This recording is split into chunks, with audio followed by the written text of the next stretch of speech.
님을 모셨습니다. 소개해드리고자 합니다. 김향숙 원장님이시고요. 기독교 교육과 그리고 상담 심리를 전공해서 박사학위를 받으셨습니다. 리버티 대학교 개건 교수로 역임하시고 그리고 라디오나 TV에 많은 방송에 출연하고 계시고 또 국내뿐만 아니라 국외까지 또 귀하게 하나님께 쓰임받고 계시는 분이십니다. 현재는 하이패밀리 가정사역 평생교육학 원장으로 또 재직하고 또 섬기시고 계십니다. 귀한 시간 내주셔서 오셨는데 큰 은혜 받기를 소망합니다. 네, 처음 뵙습니다. 우리 박수로 환영하겠습니다.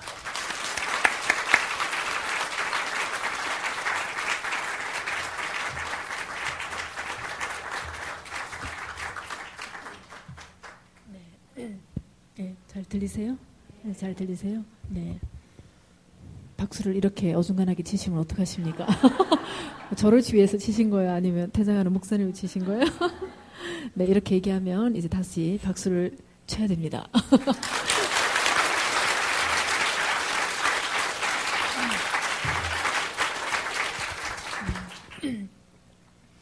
자, 우리 여성들을 살림이라고 부르죠. 살림이. 아주 끄떡끄떡 하시는데 집에서 열심히 살림을 산다고 살림이라고 하나보다 그렇게 아마 생각하실 것 같은데요. 아니요, 더 깊은 뜻이 있습니다. 살림, 살린다는 의미에서 살림이라는 뜻입니다. 우리 여성들의 손길이 가면 죽어가는 화초도 살아나고 아주 축 처진 아이의 어깨 위에 엄마의 손길이 닿으면 그 아이가 다시 살아나고 지쳐서 들어오는 남편을 바라보면서 활짝 미소 한번 지으면 그 남편의 온 몸에서 다시 힘이 생겨나고, 자, 그런 엄청난 영향력과 능력을 가지고 있는 분들이 오늘 여전도 헌신 예배 주인공인 여성인 여러분들이죠. 자, 옆 사람 한번 쳐다보면서 그렇게 한번 인사해 보실까요? 당신은 살림입니다.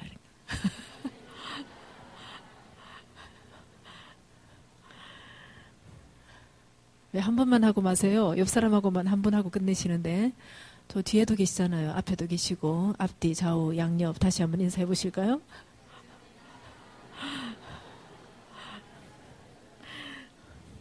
네, 자, 그랬더니 남성들은 안 하시는군요. 네. 참 많은 역할들을 가지고 있죠. 엄마로서, 아내로서, 또 시어머니로서, 또 며느리로서 참 많은 역할의 옷을 입고 다른 누군가를 살려내기 위해서 애쓰고 죽으림을 다하고 버텨내고 또 때로는 견뎌내면서 가정을 지켜내죠. 그래서 여성들을 꽃이라고도 이야기합니다. 꽃. 자, 그러나 어때요? 늘 활짝활짝 웃고 싶습니다. 좀 전에 목사님 인사 그렇게 시키셨죠? 뭐라고 시키셨어요? 당신의 얼굴을 보니 뭐라고요? 천국이 보입니다. 그렇게 인사를 시켰는데 정말 활짝 웃는 여러분들의 얼굴의 표정을 보니 정말 천국인 듯 합니다. 그래요. 우리 여성들은 늘 그렇게 웃고 싶어 합니다. 천국처럼. 자, 그러나 때로는 어때요? 이 꽃도 시들 때가 있어요. 꽃잎이 떨어질 때도 있어요. 또 줄기가 말라 비틀어질 때도 있습니다.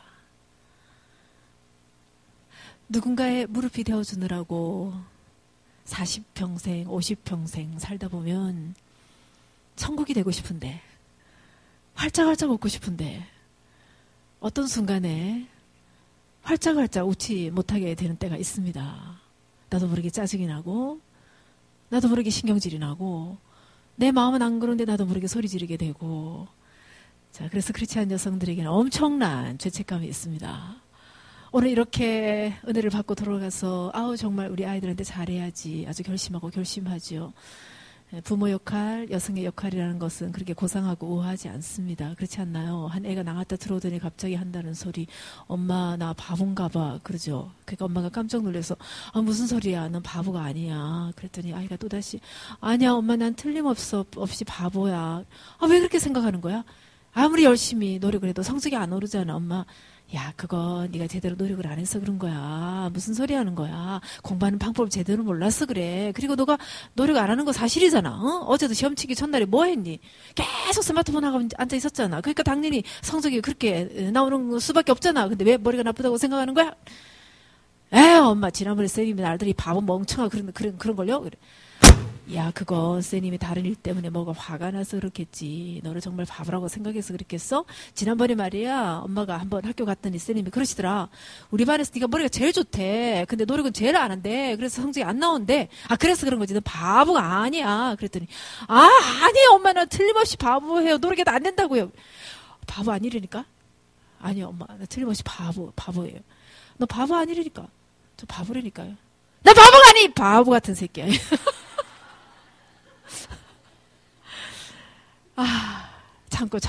참다가 한순간에 다 쏟아붓잖아요. 자, 그래놓고 우리가 뭘 하죠? 가슴을 치게 되죠. 내가 왜 이랬을까? 조금 더 참을걸. 끝까지 기다릴걸. 끝까지 사랑할걸. 자, 그러나 한순간 우리는 뒤집어 엎게 되죠. 그리고 또다시 무릎을 꿇고 주님 앞에 나가게 됩니다. 우리 크리스찬들의 여성들의 삶이 어느 순간에 우리의 마음이 성령이 지배하는 순 마음이 돼야 되는데 쓴 마음이 될 때가 있어요. 자, 우리 마음의 밭의 주인이 누구예요? 성령입니다.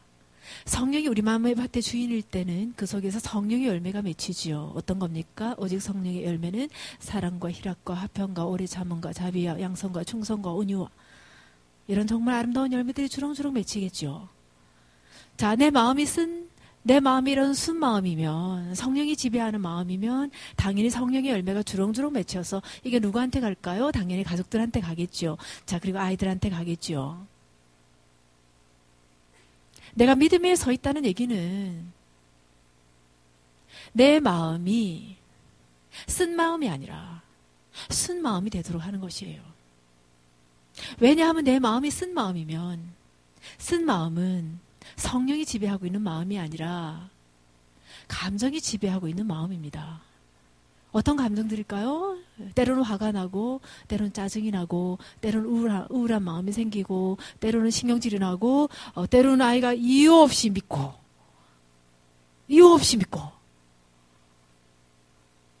때로는 나도 모르게 아이를 보는 순간에 꼴보기가 싫고. 자, 이건 성령이 지배하는 마음이에요? 아니에요. 감정이 지배하는 마음이에요. 자, 때로 우리가 지치고, 때로는 탈진하고, 또 때로는 아무것도 하기 싫고 하는 순간들이 크리스찬 여성들에게도 반드시 일생에 늘 찾아오게 되어져 있습니다. 크리스찬 여성들이라 그래서 감기에 걸리지 않나요? 감기 바이러스가 없나요?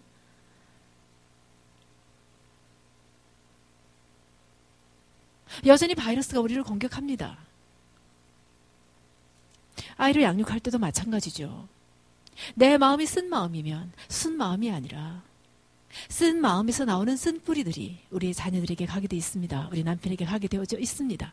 아무리 머리로 결심해도 소용없어요. 아무리 은혜를 받아도 소용없습니다. 저는 우리 아이 둘을 양육하면서 유난히 저희 큰아들하고 참 많은 쓴뿌리를 남겨주게 되었습니다. 저도 잘 몰랐어요. 제가 왜 이렇게 이 아이가 그렇게 마음에 들지 않는지.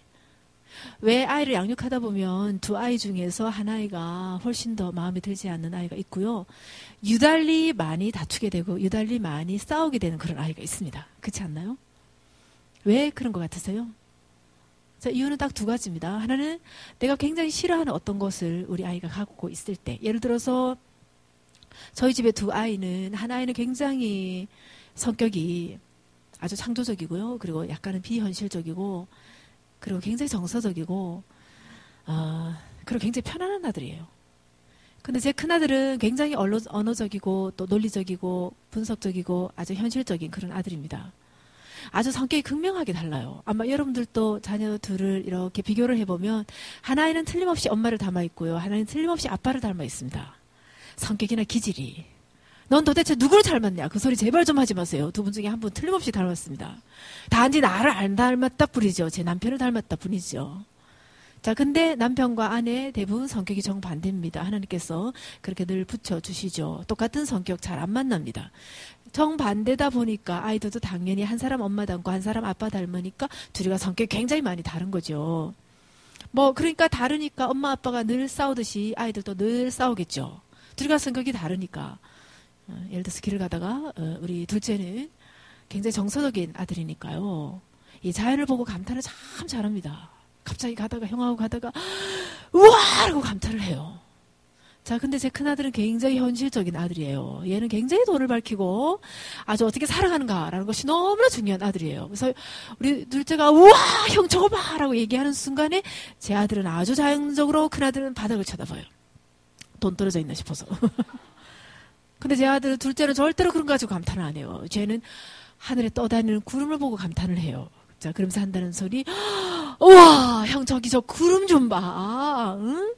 나 저 구름에 의해서 한번 잡았으면 소원이었겠다 그래요. 자, 우리 큰아들 절대로 이해 못합니다. 한 대 머리 지어봐가면서 너 그러다 떨어져 죽을라카나 말 같은 소리 해라 그런 거죠. 현실적인 아들의 머리의 생각으로 구름 위에 누우면 떨어져 죽는 거죠. 자, 주로 그런 거 가지고 싸웁니다. 그래서 한 번은 정말 둘이 얼마나 투닥거리고 싸우고 있는지 가서 봤더니 그 우리 집에 그 개종시계가 있는데 그 뻑꾹 하면서 그 세 마리가 바깥으로 나오면서 시계를 알리는 개종시계가 있는데 우리 둘째가 그를 네 마리라고 우기는 거예요. 틀림없이 세 마리인데. 아유, 둘째가 또 무지 고집이 셉니다. 끝까지 주장을 하는 거죠. 세 마리라고. 자, 그러니 우리 큰아들은 정말 머리 끝까지 화가 납니다. 얘는 눈에 보이는 대로 믿는 아들이잖아요. 근데 틀림없이 세 마리인데 네 마리라고 얘기하니까 야, 예준아, 응? 저게 세 마리지. 어떻게 해서 네 마리야? 너는 유치원에서 숫자도 안 배웠어. 한 마리, 두 마리, 세 마리. 헤알려 좀 봐. 어? 한 마리, 두 마리, 세 마리. 아, 세 마리잖아. 이게 어떻게 해서 네 마리야? 형은 형이 돼서 그런 것도 몰라. 저게 네 마리지. 어떻게 세 마리야? 제가 곁에서 보다 안 돼서요. 하도 어이가 없어서 할 수 없이 개입을 했습니다. 야, 예준아, 조심스럽게. 저 세 마리잖아. 야, 너 우길 걸 우겨라. 저게 어떻게 해서 네 마리야? 그랬더니 우리 둘째 한다는 소리. 엄마, 지금 한 마리 안에서 자고 있단 말이에요. 그게 지금 상상의 눈으로 보이지. 어떻게 눈으로 보입니까? 이렇게 성격이 너무 달라요. 근데 저는 우리 둘째가 굉장히 사랑스러워요. 얘는 남이 생각 안 하는 그런 굉장히 엉뚱한 짓을 많이 하거든요. 근데 그게 참 사랑스러워요. 그래서 이제 사람들이 얘는 뭐 학원 가라 그래도 죽어도 안 가고 그래서 고집이 워낙 세니까요. 내비뒀죠. 그러니까 사람들이 이상하게 생각하겠죠. 얘 너는 왜 학원을 안 가니? 그랬더니 좀 바빠서 못 가요. 그럼 너 뭐 바쁘니? 아무것도 안 바쁘잖아. 그랬더니 저요 하늘에 흘러가는 구름도 봐야 되고요. 새소리도 들어야 되고요. 시냇물도 봐야 되고요. 기어가는 지렁이도 봐야 되고요. 무지 바쁘다는 거죠. 이제 이렇게 얘기하는 아들이에요. 그래서 길을 가다가도 이 시장을 데리고 가면 굉장히 시간 많이 걸려요. 그냥 지나가는 법이 없어요. 지렁이가 이제 기어가면 쭈그리고 앉아서 그걸 다 봐야 됩니다. 이제 기다리다가 이제 제가 옆에서 같이 보고 있다가 기다리다가 이제 더 이상 못 기다렸어. 야, 예준아, 이제 가자. 그러면 얘는 너무 아쉬워하면서 지렁이를 쳐다보면서 너무 불쌍한 눈으로 쳐다보면서 엄마 어떡해요. 내가 지렁이 나라 말을 할 줄 알면 지렁이한테 물어서 집이 어딘지 알아서 데려다 주고 갈 텐데 너무 슬퍼하면서 이러는 그런 아들이에요. 근데 반면에 우리 큰아들은 너무나 현실적인 이 아들. 우리 둘째는 저를 아주 많이 닮았어요. 근데 우리 큰아들은 아주 전형적으로 제 남편을 닮았습니다. 그래서 아주 돈이 너무나 중요한 아들입니다. 그래서 사람들이 너 뭐 될래? 커서 뭐 될래? 그러면 엄마 저요 돈을 많이 벌 거예요. 돈을 많이 벌어서 뭐 할 건데? 큰 집 살 거예요. 큰 집 사서 뭐 할 거냐고? 큰 집에서 살 거라고요. 하여튼 그래서 뭐 할 거냐고? 1등석도 타고 다니고요. 차도요 벤츠 몰고 다니고요. 전 그렇게 살 거예요. 늘 그렇게 얘기하는 아들이에요. 근데 한 번은 저희가 이제 성도집에 신방을 갔어요.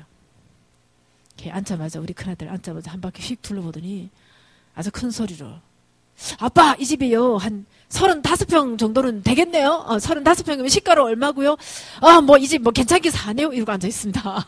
그러면 정말 그런 날은 이제 신방을 마치고 돌아오면서 이제 이게 무슨 이런 애가 다 있나. 얘 목사 아들이 만나시고요. 무슨 애가 이렇게 돈을 밝히냐. 제가 이 아들을 양육하면서요, 얼마나 제 속에 쓴뿌리가 많이 생겨나는지, 나도 모르게 얘를 볼 때마다 계속해서 화가 치밀어 오는 거예요. 막 화가 나고, 얘를 도대체 사랑할 수가 없어요. 무슨 이런 애가 다 있을까 싶기도 하고요. 한 번은 아이들이 왜 자라면서 어릴 때는 엄마 아빠 그 흉내를 많이 내면서 놀아요. 그 애들도 이제 아빠가 목사다 보니까 늘 하는 놀이가 그 예배하는 거를 예배 놀이를 했어요. 그 거실에 이제 이렇게 등가구가 하나 있는데 우리 큰아들이 늘 이렇게 아빠 역할을 했습니다. 목사님 역할을 했죠. 그래서 러닝 셔츠에다가 팬티만 입고요. 아빠 넥타이 하나 가지고 와서 성경 찬송가 딱 들고 지금도 눈에 선하죠. 이거를 딱 들고 앉아서 예배 인도를 합니다. 자, 그러면 유일한 성도는 우리 둘째, 아주 순진한 둘째. 앉아서 아주 충성스러운 그런 성도 역할을 합니다. 찬송도 불러요. 늘 불렀던 찬송은 구주의 십자가 보혈로 찬송합니다 이러면 우리 둘째는 또 형이 이렇게 몸을 왔다 갔다 한다니까 지도 박자 맞춰서 같이 열심히 찬송합니다. 막 찬양도 부르고요. 또 끝나고 나서 설교도 합니다. 늘 했던 설교는 여러분 예수 믿으세요. 예수 믿지 않으면 지옥 가요. 예수 믿으세요. 이러면서 예수님께서 왜 십자가에 달려 돌아가셨겠습니까? 바로 당신 같은 사람을 위해서 십자가에 돌아갔습니다. 이러면서 그런 꼭 설교하고 나서요. 설교 다 하면 우리 둘째는 또 얼마나 은혜를 받는지 몰라요. 그냥 아멘 하면서 이제 그렇게 은혜를 받죠. 그리고 설교 딱 끝나고 나서 이제 결정적인 순간에 지금부터 헌금하겠습니다. 이래요. 그럼 제가 옆에서 보면 속셈이 뻔해요. 근데 미안한 얘기지만 우리 둘째는 돈 개념이 하나도 없다 그랬잖아요. 얘는 돈 개념이 하나도 없는 아이예요. 걔가 헌금하겠다고 그러니까 우리 둘째는 그때 아주 열심히 나갔다 오기만 하면 이게 가져오고 저한테 보여주고 자랑하는 게 하나 있었어요. 그게 뭔가 하면 한때 그 반짝거리는 것에 너무 심취하고 있었을 때가 있었거든요. 그래서 길 가다가 이제 돌을 하나 주었는데 그게 반짝거리는 게 붙어 있다. 그러면 얘는 이게 너무 소중한 보물인 거예요. 그래서 그걸 들고 와서 자기 보물창고에 계속 모아놓을 때거든요. 자, 그러니까 형이 헌금하겠습니다. 그러니까 얘는 당연히 일어나서 자기가 가장 소중하게 생각하는 거 이제 서랍 열어서 거기서 이따만한 돌멩이, 그것도 반짝거리는 게 많이 묻어있는 돌멩이를 딱 갖고 와서 헌금을 갖다 바쳤더니 이 목사라는 양반이 이것도 헌금이라고 가져왔나 그러면서 돌멩이를 집어 던지잖아요. 이제 그때부터 목사하고 성도 간에 한판 전쟁이 벌어집니다. 예배 드리다 말고 갑자기 둘이가 싸우는 거예요. 자기는 제일 중요한 걸 갖다 바쳤는데 이 왜 이걸 갖다 집어 던지냐 이거죠. 그러면 이제 이 목사라는 양반은 돈을 갖고 와야지. 돈을 이게 돈이냐 그러고 이게 돈이냐 그러고 이게 어디다 쓰냐고 이거 어디다 쓰냐고 막 이러고 싸우고 있으니까 일주일 만에 교회 문 닫습니다. 다음부터 형이 아무리 예배 드리자 해서 안 와요. 절대로 안 와요 이 성도.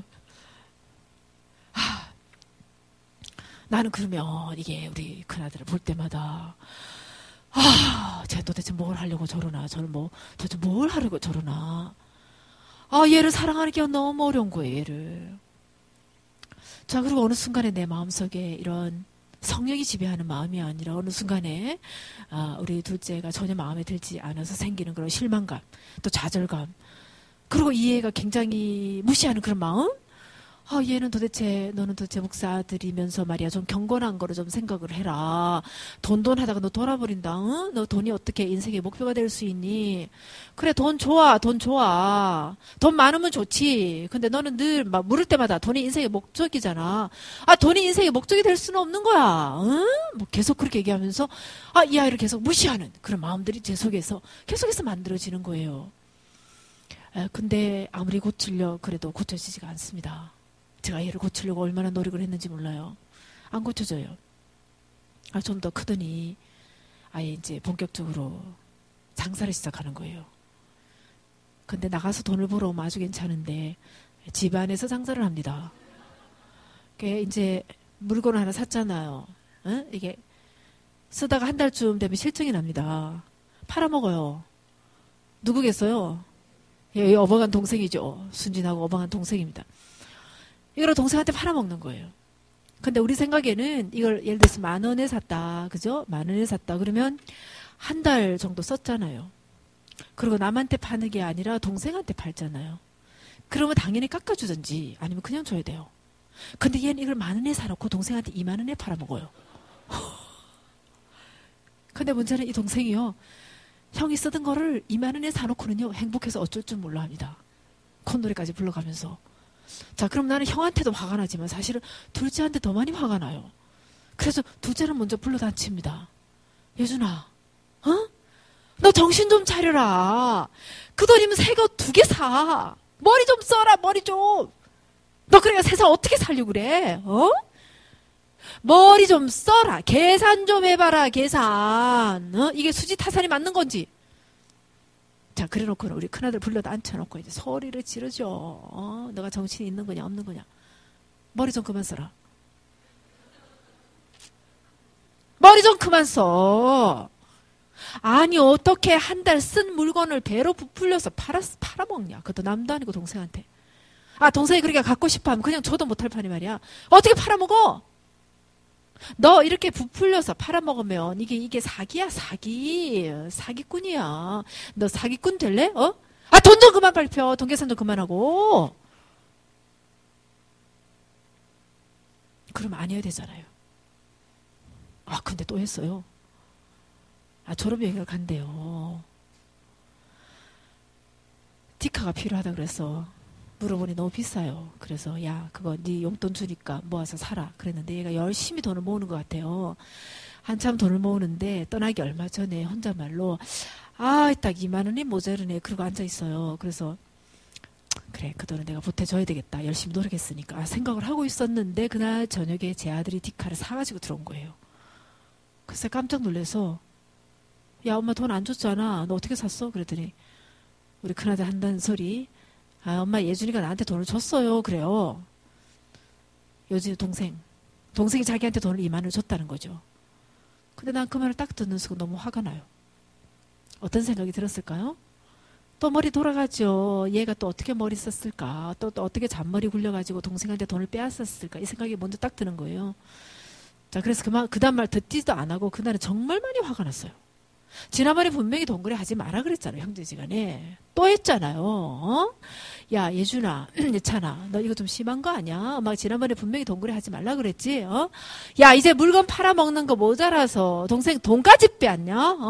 동생 호주머니에 있는 돈까지 빼앗아야 돼? 너 형이잖아. 네 형이잖아. 네가 동생이야. 응?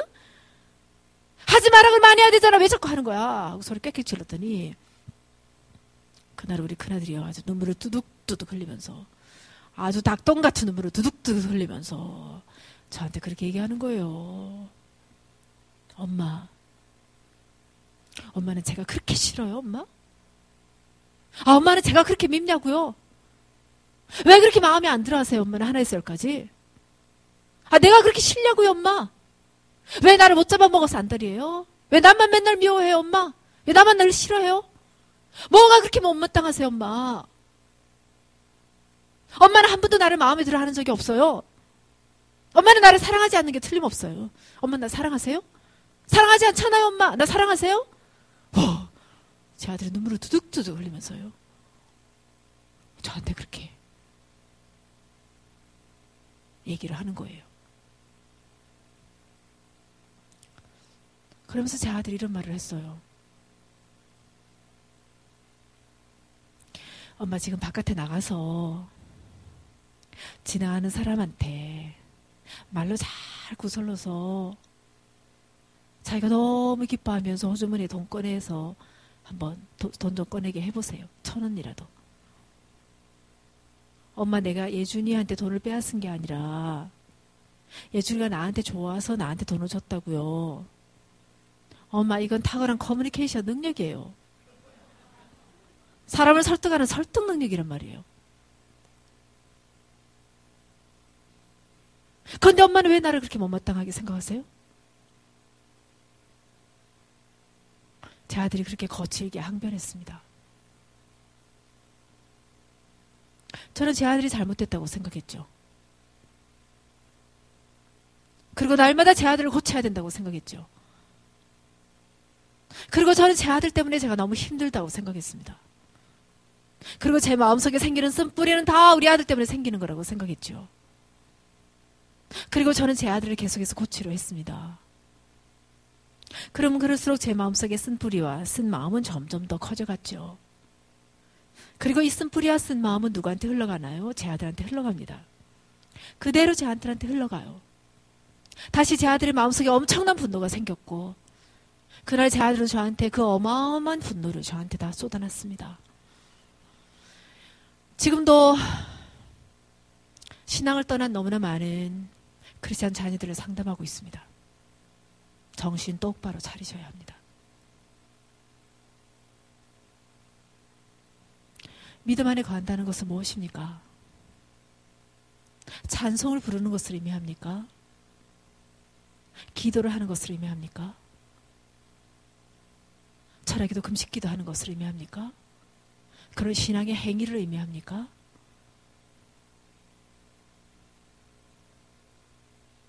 성도들은 속일 수 있습니다. 주일날 교회 나와서 신앙 좋은 척, 행복한 척, 우리 집에 아무런 문제가 없는 척, 내 아들이 아무런 문제가 없는 척 얼마든지 할 수 있어요. 가면 쓸 수 있습니다. 한국 크리스찬 99.9% 가면 쓰고 있습니다. 가정 안에서 아이들의 눈을 속일 수는 없어요.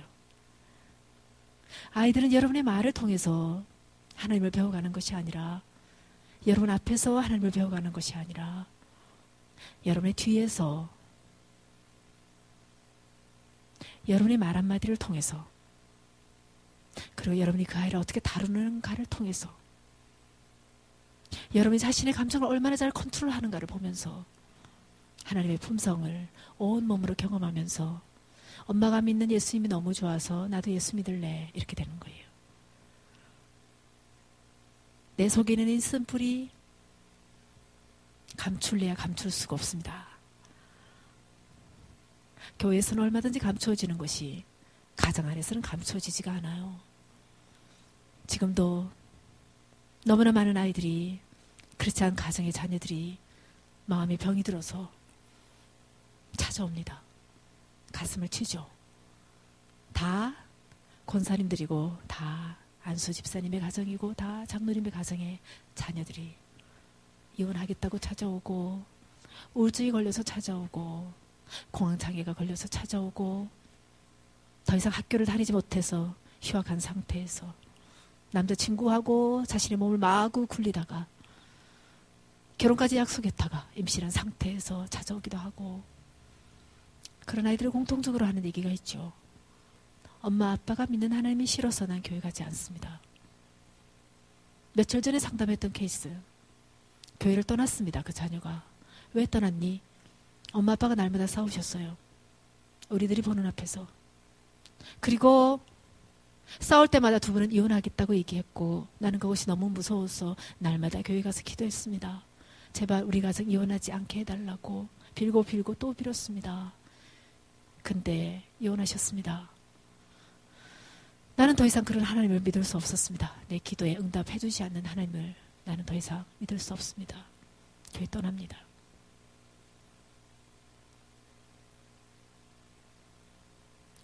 오늘 본문에 한 여인이 나옵니다.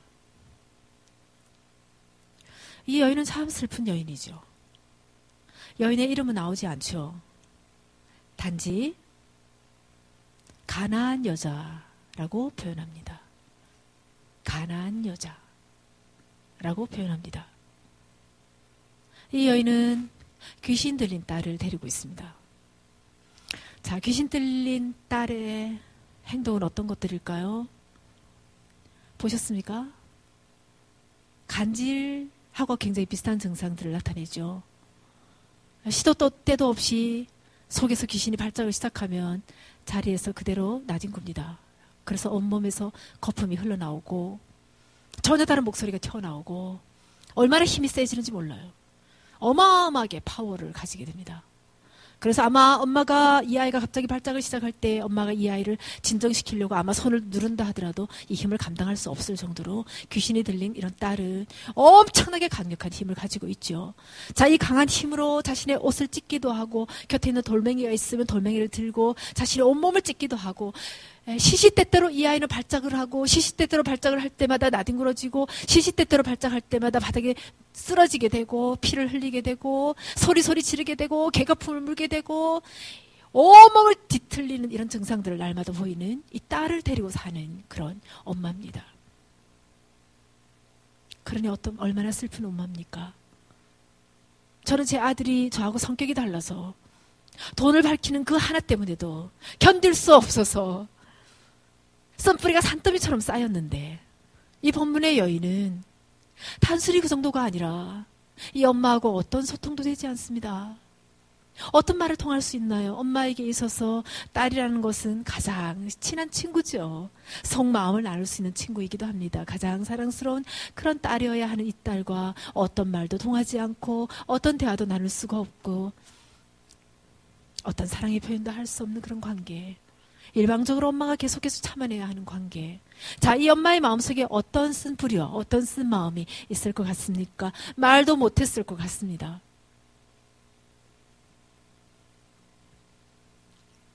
아마 할 수 있는 모든 노력을 다 기울였겠죠. 우리 여성들의 삶이 그렇습니다. 저는 제 아들을 돈을 좀 그만 밝히게 하기 위해서 모든 노력을 다 기울이듯이 이렇게 아픈 딸을 데리고 있는 엄마는 한순간도 잠을 잘 수가 없습니다. 그리고 이 딸을 위해서 해줄 수 있는 것이 무엇일까? 아마 전국 반반곡곡을 뛰어다녔겠죠.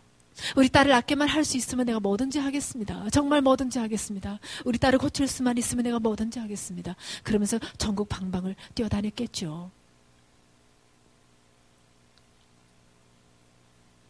그러나 깨달았을 겁니다. 내가 이 아이를 고칠 수 없다는 거를, 할 수 있는 것이 아무것도 없다는 거를. 그리고 동네에 예수님이 지나간다는 얘기를 들은 이 엄마는 마지막 희망의 끈 하나 붙들고 예수님을 찾아옵니다. 소리 지르죠. 여러분, 이 소리가 어떤 소리라고 생각하세요? 어떤 소리라고 생각하십니까? 애끓는 모성에서 나오는 처절한 절규와도 같은 소리였을 겁니다. 그냥 주여라고 부르지 않았을 거예요. 주여! 아마 이렇게 불렀을 겁니다. 종종 크리스찬들을, 여성들을 치유하게 되면 그들 속에 이런 소리가 나옵니다. 이건 목에서 나오는 소리가 아니에요. 자식 때문에, 아픈 자식 때문에, 혹은 감당할 수 없는 자식 때문에, 혹은 엇나간 자식 때문에,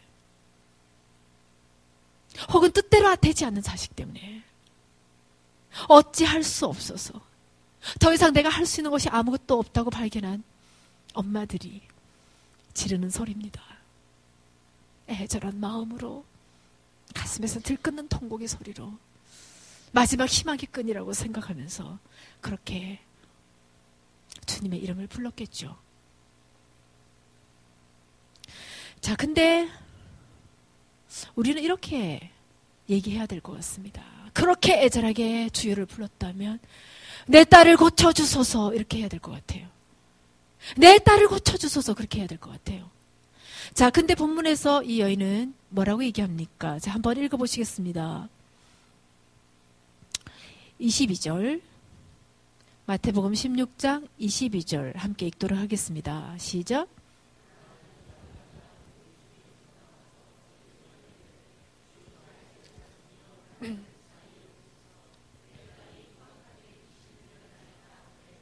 네, 지금 뭐라고 소리 질렀습니까? 뭐라고 소리 질렀습니까? 네, 자, 누구를 불쌍히 여기달라고 소리 질렀습니까? 나를 불쌍히 여기달라고 소리 지릅니다. 내 딸을, 귀신 들린 내 딸을 불쌍히 여기달라고 얘기하지 않습니다. 이 본문의 여인은 누구를요? 나를 불쌍히 여기달라고 소리 지릅니다. 왜 나를 불쌍히 여기달라고 소리 지를까요?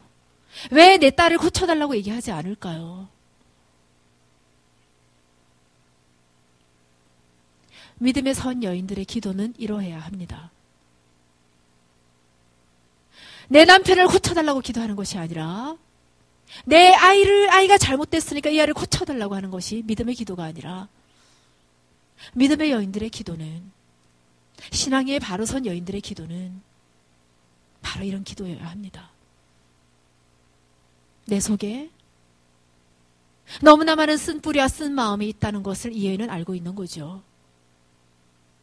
절대로 우아하고 고상한 거 아닙니다. 저에게는 참 사랑하는 언니가 있어요. 제가 너무나 사랑하는 언니입니다. 참 똑똑했어요. 결혼하기 전에도요. 아주 똑똑했습니다. 저하고 눈을 마주치세요. 예. 언제나 눈을 마주치고 말씀을 듣는 것이 말씀의 파워가 또 여러분들에게 훨씬 더 전달되기가 쉽습니다. 눈을 마주치지 않은 순간에 졸음이신이 온다고요. 지금 딱 한 분이 눈을 처음부터 안 쳐다봤어요. 역시나 저하고 눈 마주치는 분 아직 한 번도 안 졸고 계세요. 방금 이분이 눈 떴습니다. 그리고 저를 쳐다보셨어요. 감사합니다. 누군지는 절대로 얘기 안 합니다.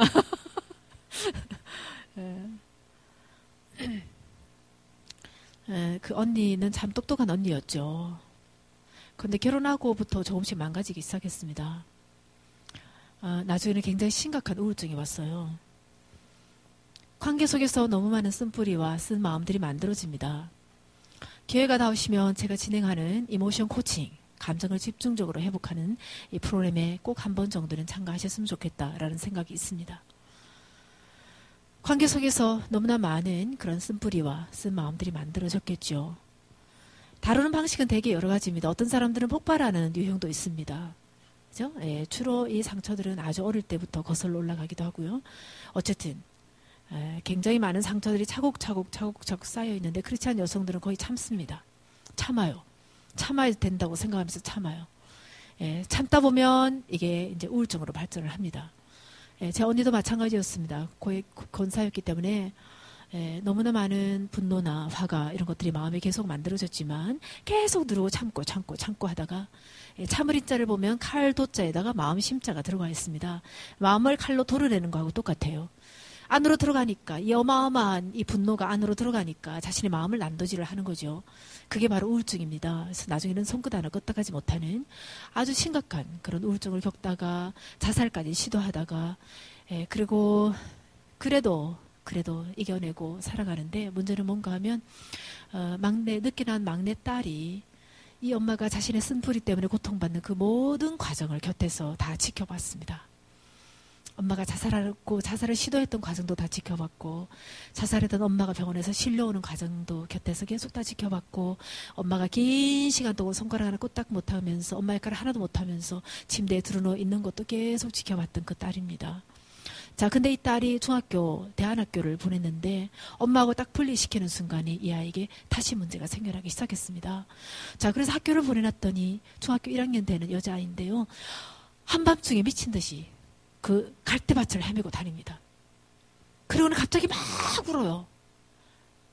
그래서 학교에 선생님이 너무 놀라서 아이를 다시 갖다 놓으면 너무나 피해의식이 많아서 친구들이 자기들끼리 맛있는 걸 먹고 있으면 그렇게 생각을 해요. 쟤들이 다 나를 왕따를 시킨다는 거죠.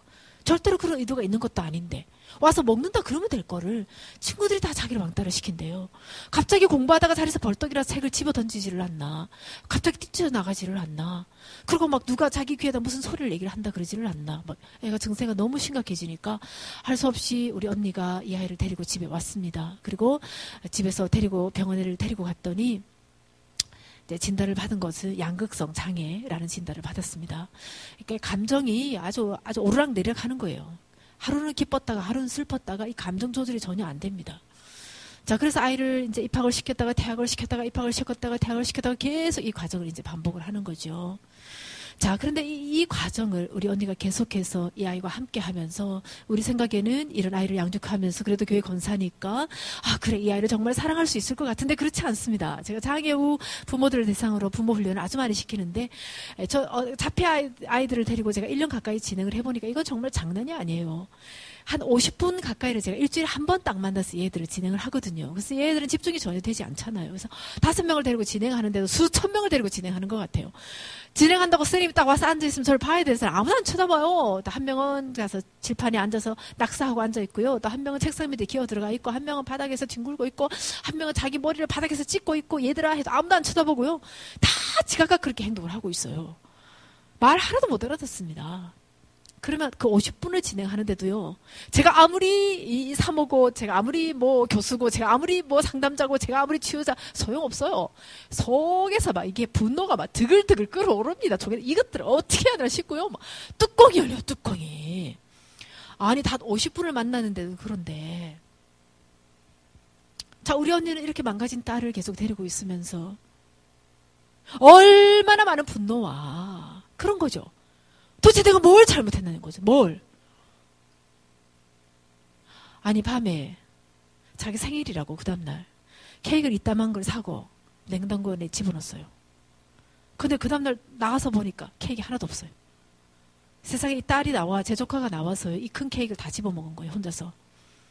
근데 다 먹고 나서 이 증세가요. 자기 탓은 절대로 안 합니다. 모든 것이 남 탓이에요. 나중에 살이 엄청나게 쪘습니다. 소리 지르고 완전히 지랄을 하는 거죠. 말 그대로.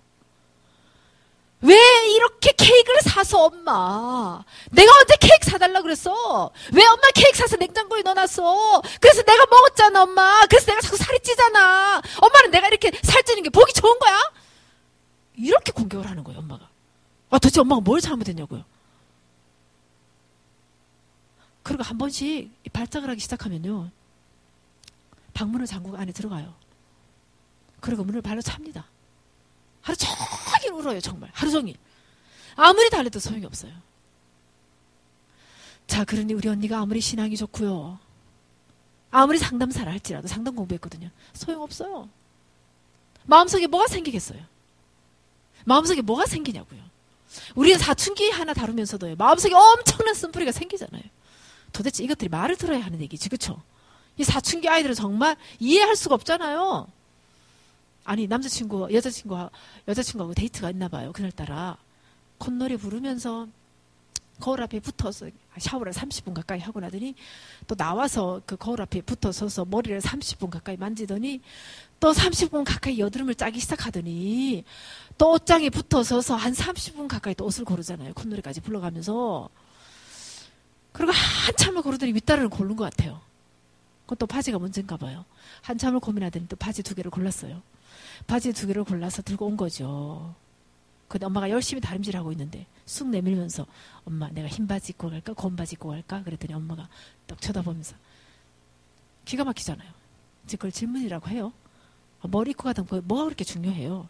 사춘기 아이들하고 대화는 결코 좋을 수가 없어요. 그러니까 엄마가 신경질을 내죠. 알아서 입고 가. 근데도 아직 끄떡도 안 하고 다시 옷을 내밀면서 엄마 흰 바지 입고 갈까? 검은 바지 입고 갈까? 그게 뭐가 그렇게 중요해. 알아서 입고 가. 계속 물어요. 엄마 얘기 좀 해봐. 흰 바지 입고 갈까? 검은 바지. 알아서 입고 가라지 몇 번 얘기했어. 아니 뭐 흰 바지 입고 가고 검은 바지 입고 뭐가 그렇게 중요해? 하여튼 너는 날마다 쓸데없는 것만 고민하고 앉아있고 말이야. 그 시간에 영어 단어 더 외워. 응? 너 그러기가 성적이 그 모양 그 꼴 아냐? 하고 저렇게 찔렀는데요. 애가 들은 척도 안 하고 계속 바지 내밀면서 엄마 흰 바지 입고 갈까? 검은 바지 입고 갈까? 계속 물으니까 나중에 엄마가 할 수 없이 아래로 뚝 쳐다보고 그래 흰 바지 입고 가. 흰 바지. 그 옷에는 흰 바지가 어울리겠다. 말 끝나자마자 콧노래 부르면서 검은 바지 입고 간다니까요. 검은 바지.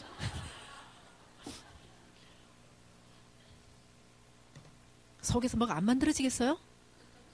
에? 속이 부글부글 안 끓겠냐고요. 지금처럼 여러분 이렇게 우아하고 고상하게 앉아 계시지만 가정생활이라는 게 그런 게 아니잖아요. 엄마 역할, 아내 역할 그런 게 아니잖아요. 어떨 때는 남편들도 아주 속이 부글부글 끓게 만들죠. 며칠 전에도 제 남편 보고 여보 싱크대 위에 소쿠리 좀 갖다 줘요. 다른 거 아무것도 없어요. 소쿠리 하나밖에 없어요. 근데도 화장실에 들어가서 빨래통을 들고 나와요. 이해를 할 수가 없어 도대체. 속에서 뭐가 막 부글부글 생기는 거지. 이게 다 어디에서 생기는 일들이에요. 전부 마음. 다 어디에서 만들어져요? 다 마음. 다 마음. 성령이 거하고 있어야 되는 이 마음. 이 마음에 이런 잡초들이 계속해서 만들어지잖아요. 그런데 도대체 이 여인이 만들어지는 이 감정은 어떤 것일 것 같아요? 아마 하루도 몇 번씩 포기하고 싶었을 거예요. 우리 언니도 그랬거든요. 저한테 다 하소연하죠. 정말 미치겠다 야. 내가 뭘 잘못했니? 왜 이런 애가 나온 거야? 응? 얘 정말 미친 거 아니야? 미친 거 아니야? 아니 케이크를 지가 먹어놓고 내 날더러 그렇게 지랄 떠는 거야 진짜로. 정말 미치겠네. 저한테 그렇게 하소연을 하죠. 나중에는 정말 울면서 하는 얘기. 내가 정말 뭘 해야 될지 모르겠다. 내가 얘를 위해서 뭘 해야 될지 모르겠어. 미워 죽겠어 정말. 어떤 때는 미워 죽겠다니까. 배 죽이고 싶어. 어떤 때는 그냥 확 죽어버렸으면 좋겠다는 생각도 들어.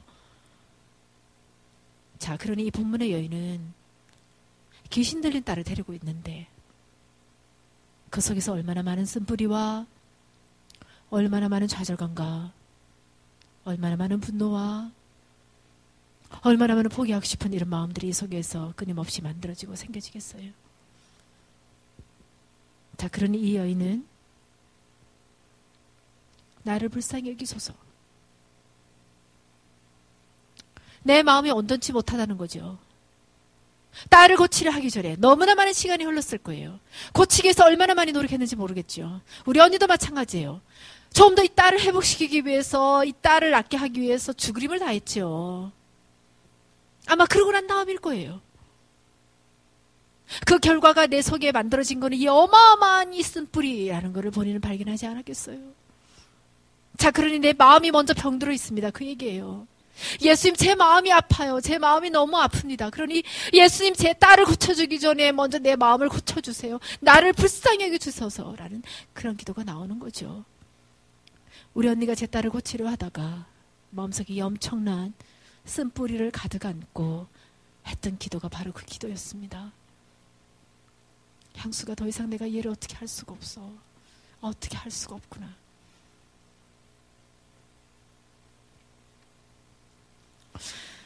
근데 본문에 예수님은 정말 이해할 수가 없어요. 왜냐하면 이렇게 간절하게 나를 불쌍히 여기소서, 이렇게 애절하게 예수님을 찾고 있고 소리 지르고 있는데 대답을 안 합니다.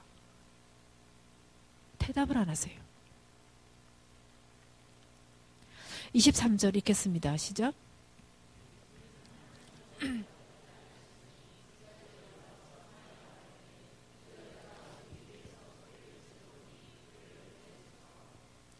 한마디 대꾸도 안 합니다. 자, 그런데도 여인은 뭘 했다는 얘기예요?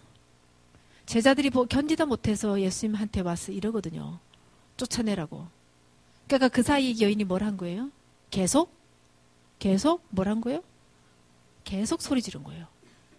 계속. 예수님은 한마디도 대답 안 하고요. 침묵하고 있죠. 그 와중에 여인은 계속해서 소리 지른 거예요. 계속해서. 나를 불쌍히 여기소서. 나를 불쌍히 여기소서. 아버지, 저를 견딜 수가 없습니다. 나를 불쌍히 여기소서. 계속 그렇게 소리 어느 정도로 소리를 질렀기에 제자들이 듣다 못해서, 견디다 못해서 와서 저 여자 좀 쫓아내라 이렇게 얘기하겠어요. 드디어 예수님께서 입을 여시죠. 뭐라고 입을 여십니까? 24절을 읽겠습니다. 시작.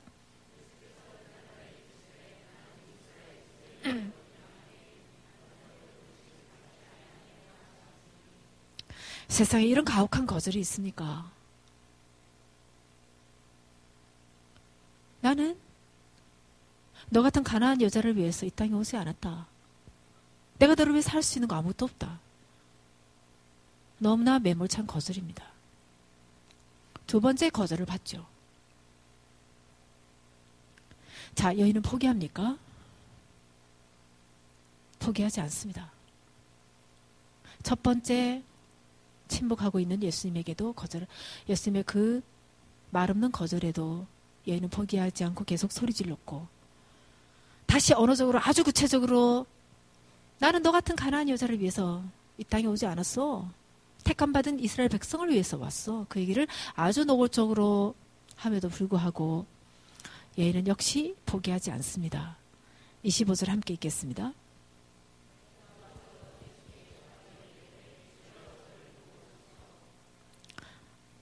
아예 가까이 와서, 제자들이 뜯어 말리는데도 불구하고 가까이 와서 엎드려 절하면서, 역시 누구를 도와달라고 얘기합니까? 예, 내 딸을 고쳐주소서 그렇게 얘기합니까? 아니요, 나를 도와달라고 그렇게 기도합니다. 왜? 내 마음이 이렇게 상하고 내 마음이 이렇게 아파서 내 딸을 포기하고 싶은 마음이 생기고, 이런 내 마음을 주여 고쳐주소서, 나를 도와주소서, 그 기도를 합니다. 우리 언니가 정말 버텨내고 정말 견뎌내고 그러면서 이 딸은 학교를 더 이상 갈 수가 없었어요. 그래서 학교를 퇴학을 하고 중학교 때 아이를 집에 데리고 있으면서 검정고시를 쳤습니다. 아이가 굉장히 머리가 좋은 아이예요. 우리 언니는 자신의 삶이 더 이상 없죠. 24시간 내내 이 아이 곁을 따라다녀야 됩니다. 왜냐하면 언제 어떻게 발작을 할지 몰라서 갑자기 발작하면 귀신 들린 아이하고 비슷해요. 그 자리에서 쓰러지고 소리 지르고 울고 그렇게 하니까 마치 3살 된 그런 아이처럼 그렇게 바뀝니다. 자, 그러니 우리 언니는 24시간 내내 마치 경호원처럼 이 아이를 계속 붙어서 다녀야 되죠. 그 수많은 시간 동안의 아픔은 이루 말할 수 없지만 견뎌내고 버텨내서 이 딸이 드디어 대학을 들어갔습니다. 전문대학을 들어갔어요. 그때 우리 언니가 저한테 전화 걸어서 펑펑 울면서 향수가 해냈어. 그치? 그래도 내가 해낸 거야. 대학에 합격을 했어. 오늘 입학식 갔어. 그렇게 좋아할 수가 없었어요. 그런데 제 조카는 입학식에 가서 보니 전문대학에 입학한 아이들이 영 자기 마음에 안 드는 거예요. 또 입학식에 가서 학교를 자퇴서를 내고 온 거예요. 자, 그러니 우리 언니가 그날 저한테 그렇게 얘기했습니다. 전화 걸어서. 마지막 붙들고 있는 희망의 끈 하나가 다 사라진 거예요. 그리고 자신의 삶을 다 바쳐서 이 아이를 그래도 여기까지 오게 했구나라고 생각되는 그 모든 것들이 다시 제로 상태로 돌아간 거예요. 모든 것이 숲으로 돌아간 거예요. 다시 우울증이 도졌습니다. 그리고 저한테 하는 소리, 소용이 없는 애를 데리고 내가 이때까지 이랬구나. 우리 언니가 그날 포기했습니다. 제 조카를 포기했어요. 포기하는 순간에 다시 우울증이 찾아왔고 우리 언니는 그대로 자리에 누워서 우울증이 얼마나 무서운 줄 아세요? 손가락 하나 까딱을 못합니다. 침대에 그대로 누워서 시체처럼 꼼짝도 안 하고 자리에 누워 있었습니다. 제 조카는 학교에 자퇴서를 내버리고 집으로 돌아왔는데 예전 같으면 엄마가 달려와서 어서 와라고 말할 텐데 기척이 없죠. 그리고 방문을 빼꼼히 열고 들어가 봤더니 엄마가 누워 있습니다. 눈을 감고. 눈치로 알죠. 엄마가 나를 포기했구나. 왜냐면 엄마가 꼼짝도 안 하고 누워 있었으니까. 그때부터 제 조카는 방으로 들어가서 울기 시작합니다. 소리 지르고 곶 지르고 욕하고 문을 발로 차고 발부둥을 치고 보통 같으면 벌써 엄마가 달려와야 돼요. 근데 엄마가 오지 않습니다. 하루 종일 울어요. 하루 종일 우는데도 아이고 엄마가 오지 않습니다. 자신을 포기했다는 사실을 감지한 이 딸은 서랍에 있는 모든 약을 다 끄집어냈어요. 신경안정제, 수면제, 정서를 잡아주는, 감정을 컨트롤하는 그런 신경전달 물질로 만들어진 약을 한 푼 들고 와서 엄마 앞에 섰습니다. 그리고 엄마라고 불러요. 우리 언니 꼴도 보기 싫습니다. 쳐다보지도 않았어요. 마음으로 포기하니까 오히려 마음이 편안한 거죠. 꼼짝도 안 하고 자리에 누워 있었어요. 다시 제 조카, 엄마. 본 척도 안 합니다. 3번째, 엄마! 나 죽을 거야, 엄마! 안 쳐다봐요. 엄마가 있는 자리에서 제 조카는 그 많은 약을 틀어 마셨습니다. 그리고 그 자리에 쓰러졌어요. 우리 언니 다시 자리에서 벌떡 일어났어요. 그리고 그 조카를 가슴으로 끌어안았습니다. 그리고 그 딸을 끌어안고 대동병원 응급실로 달려갔어요. 달려가면서 우리 언니가 저한테 전했습니다. 향수가 포기할 수 없는 거야. 그렇지? 포기하면 안 되는 거야. 왜? 나는 엄마니까. 나는 엄마야. 그치? 나는 엄마야. 그래서 포기할 수 없는 거야. 내가 포기하면 내 딸은 죽어. 나도 죽어. 포기하면 안 되는 거야. 그런 거야. 그치? 그러니까 우리 언니가 통곡하고 울면서 저한테 전화를 하면서 그렇게 그 딸을 데리고 대동병원 응급실에 가서 급하기 위해 세척하고 그리고 다시 조카를 살려냈습니다. 근데 그때 이후로 우리 언니가 더 이상 딸을 고치려는 노력을 접었습니다. 더 이상 딸을 고치려는 노력을 접었어요. 그리고 딸이 아프구나라는 사실을 받아들였습니다. 그리고 지금도 그렇게 기도합니다.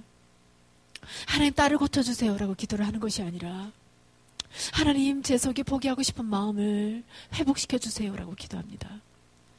하나님, 제가 딸을 볼 때마다 분노가 치밀어 오르는데 이 분노를 잠재울 수 있도록 도와주세요, 이렇게 기도합니다. 하나님, 제 속에 제 엄마로부터 받은 너무 많은 상처들이 있고 나도 모르게 보상 심리가 나오고 나는 공부 하나도 못했으면서 내 딸은 나처럼 되지 말아라, 너는 공부 잘해야 된다, 목숨 걸고 있으면서 제 딸을 성적 가지고 계속 몰아가고 있는 이런 나를 불쌍히 여기달라고 하는 기도, 바로 그 기도를 제 언니가 하기 시작했고요. 우리 언니 지금 너무 행복합니다. 아픈 딸 데리고 있으면서 너무 행복하게 지내고 있어요. 그리고 제 딸, 제 조카딸 다시 고신대학으로 입학했어요. 전문대학 그만두고 지금 학교 다니고 있습니다. 기적 같은 일이죠. 이 본문의 이 여인도요, 정말 3번이나 예수님께서 매몰차게 거절합니다. 벌써 포기했어야 되죠. 벌써 포기했어야 되죠. 자, 그러나 엄마란 존재는 어떤 존재입니까? 포기가 되지 않는 거예요. 그게 사랑입니다. 포기가 되지 않는 거, 그게 바로 사랑이죠. 포기할 수 없는 거, 그게 자식입니다. 포기할 수 없는 거, 그게 바로 가정이죠. 바로 이것이 예수님의 사랑이에요. 예수님께서 우리를 보시고 포기하셨다면 벌써 포기하셨습니다. 십자가상에 달려 돌아가시기 직전에 예수님께서 마지막 하신 일이 있습니다. 제자들의 발을 씻기셨어요. 제자들의 발을 씻기기 전에 성경 본문은 이렇게 되어져 있습니다. 자기 사람을 사랑하시되 끝까지 사랑하시니라. 한 사람 한 사람 한 사람 제자들의 발을 씻기실 때 예수님께서 알고 계셨습니다. 어떤 사실을?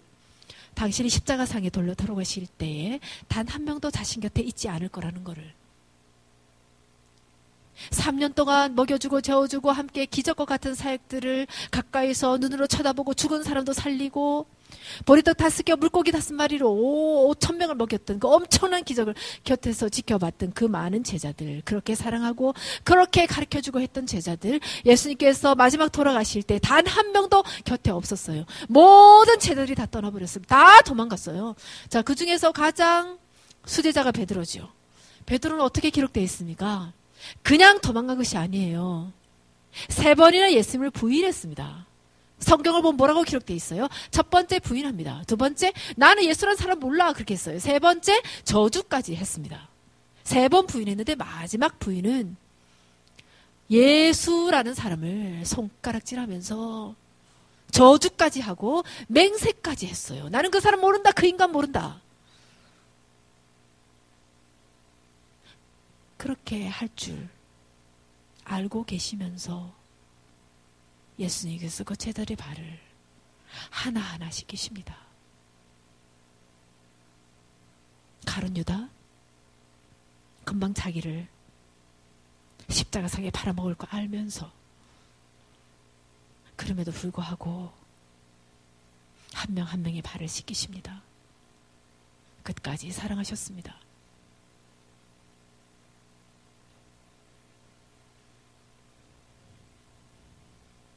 믿음의 선 여인, 신앙의 선 여인은 바로 예수님의 사랑을 우리의 온 몸으로, 우리의 언어로, 우리의 말로, 우리의 온 몸으로, 우리의 생각으로 그들에게 전하는 일입니다.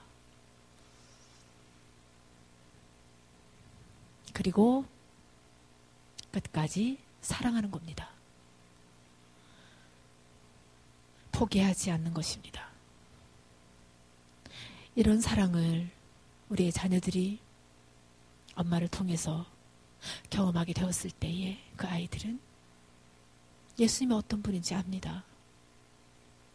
그래서 나는 우리 엄마가 믿는 예수님이 너무 좋아. 나는 우리 아빠가 믿는 예수님이 너무 좋아. 그래서 그 자녀들이 다시 우리의 신앙을 이어가게 됩니다. 우리의 눈물이 양이 찼을 때에 이 여인이 이 말을 그냥 했을 것 같으세요? 아니요. 눈물, 콧물, 범벅이 돼서 했을 겁니다.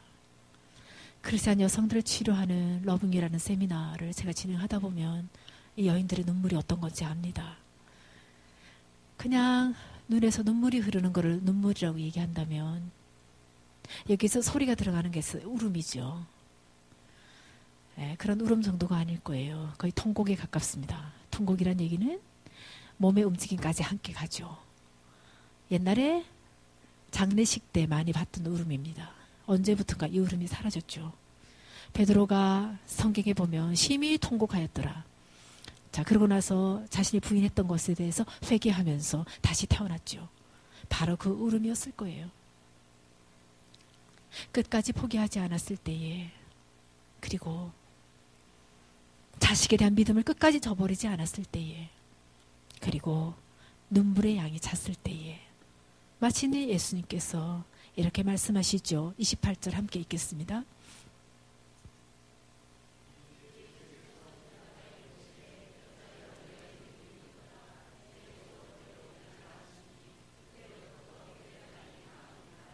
뭐라고요? 그 시로부터 뭐라고요?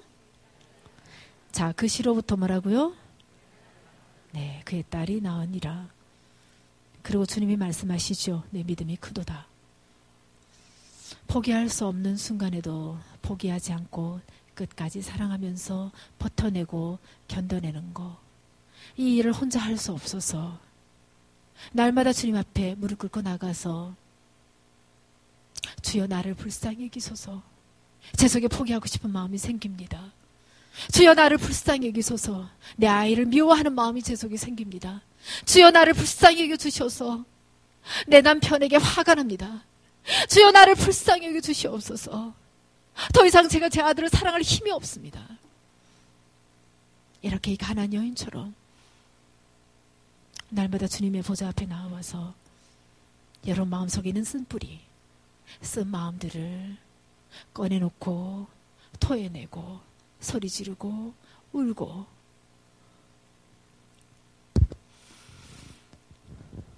그 눈물의 양이 차게 됐을 때에 여러분의 눈물을 보시고 마침내 여러분의 자녀들을 혹은 예수를 안 믿은 남편을 모시고 살면서 지금도 이 기도를 할 수밖에 없는 이곳에 있는 크리스찬 여성인 여러분들의 기도를 들으시고 그 남편이 주님에게로 돌아옵니다. 그리고 그 자녀가 엄마의 눈물을 보면서 더 이상 쓴뿌리가 자신에게 흘러 내려오지 않고 성령의 열매들이 흘러갈 때에 그 아이들은 회복이 되겠죠. 저도 이런 기도를 회복하면서 제 아이가 회복이 됐습니다. 아니요, 제가 회복이 된 거죠. 하루는 제 아들이 너무 조용해요. 그래서 뭘 하고 있나 그러고 봤더니 집에 있는 모든 동전을 다 꺼내서 돈을 헤아리고 있는 거예요.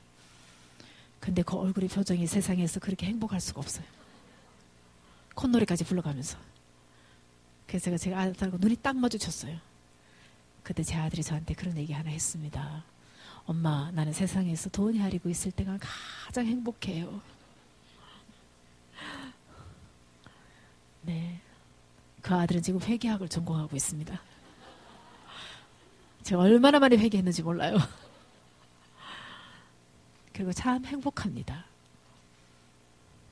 바로 이 눈물을 가지고 날마다 주님 앞에 나아가는 것, 바로 그것이 여러분이 하셔야 될 일이고, 그렇게 할 때 하나님께서 여러분의 마음을 먼저 만져주십니다.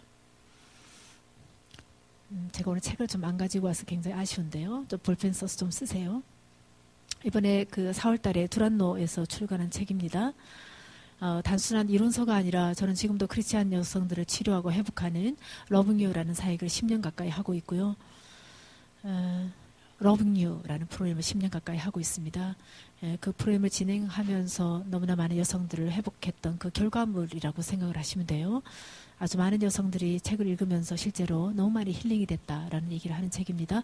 결혼한 여자도 힐링이 필요해. 두란노 이번에 4월 달에 출간한 책입니다. 사서 꼭 좀 읽어보셔서 가정이라는 것은 정신병자를 양산하기도 하고 너무나 건강한 인격체를 양산하기도 하는데 여러분 속에 있는 쓴뿌리와 쓴마음이 치료가 되지 않으면 이것이 자녀들에게 그대로 흘러가게 됩니다. 1차적으로 예수님께 나와서 이 가난한 여인처럼 자신의 마음들을 늘 깨끗하게 맑고 깨끗하게 만들어 갈 수 있으면 너무 좋겠다라는 생각을 합니다. 기도하겠습니다.